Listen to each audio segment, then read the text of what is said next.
Comme mon fils, le téléfilm de TF1 Tomé Sislin est-il inspiré d'une histoire vraie? Ce lundi 20 mars, TF1 diffuse son nouveau téléfilm Comme mon fils, avec Tomé Sisley. De retour sur la chaîne après l'arrêt de Balthazar. Dans ce téléfilm, il incarne Victor, un braqueur de banque au grand cœur. Mais cette histoire est-elle tirée de faits réels? 2023 est une année bien remplie pour Tomé Sisley, entre la diffusion de la dernière saison de Balthazar, celle de la mini-série à succès Vortex sur France 2, son rôle dans le nouveau film de Michael Youn, BDE, sorti directement sur Prime Video, et sa préparation pour le tournage du nouveau film Largo Winch. On peut dire que l'acteur de 48 ans ne chôme pas. La preuve, il est déjà de retour sur le petit écran avec le téléfilm de TF1. Comme mon fils. L'histoire touchante d'un braqueur, qui se retrouve à devoir s'occuper d'un petit garçon de 6 ans, qui l'emmène en cavale avec lui.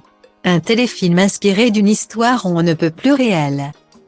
En 2018, est sorti en librairie le roman L'enfant de la cavale, écrit par Jean-Marie Drouet et Ludovic Guittet.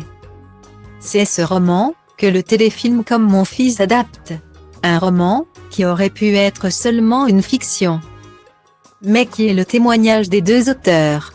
En effet, c'est au début des années 1980 que Jean-Marie Drouet voit arriver chez lui une femme avec son fils, nommé Ludovic.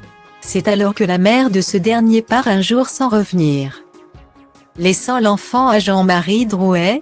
Jean-Marie est rentré chez lui, il m'a trouvé avec ma mère biologique. Puis, elle est partie pour faire des courses et elle n'est jamais revenue, confie Ludovic Guittet à Télé Loisirs. C'est après cet abandon, que le criminel a décidé de prendre sous son aile le garçon. Tout en continuant ses activités criminelles, comme le raconte Ludovic Guittet à Télé Loisirs, on est parti en cavale. Et il y a eu quelques braquages. Une histoire qui s'arrête au moment de l'arrestation de Jean-Marie par la police. Le jeune garçon a alors été pris en charge par l'assistance sociale. Un éloignement simplement physique. Ludovic Guittet est resté en contact avec l'homme qui s'est occupé de lui jusqu'à leurs retrouvailles en 2002. Juste avant le début du tournage, Jean-Marie Drouet est décédé, mais reste dans le cœur de Ludovic, qui déclare qu'il a été pour lui un vrai père mais aussi un vrai papy pour et 3 filles.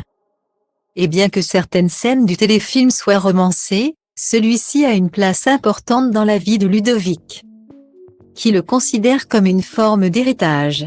Un petit bout de lui à découvrir ce lundi 20 mars sur TF1, à partir de 21h10.